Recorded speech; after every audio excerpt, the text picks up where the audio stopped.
আসসালামু আলাইকুম। সকলকে এই সহজ পাঠশালার পক্ষ থেকে আন্তরিক শুভেচ্ছা এবং অভিনন্দন। আমার একজন শিক্ষার্থী আছে মাহমুদুল হাসান।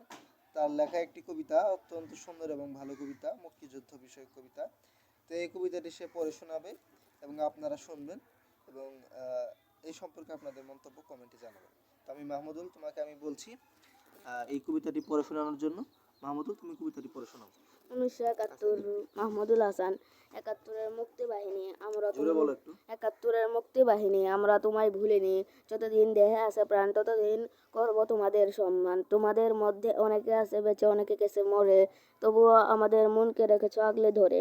রক্ত দিয়ে বয়ে এনেছো জয়, এজন্য করি না কাউকে ভয়। ধন্যবাদ মাহমুদুলকে তার সুন্দর কবিতাটি পড়ে শোনানোর জন্য। মাহমুদুলের জন্য সবাই দোয়া করবেন এবং সে যেন ভবিষ্যতে একজন দেশপ্রেমিক, বড় দেশের জন্য অনেক কিছু করতে পারে। তো সকলে ভালো থাকবেন, সুস্থ থাকবেন। আসসালামু আলাইকুম।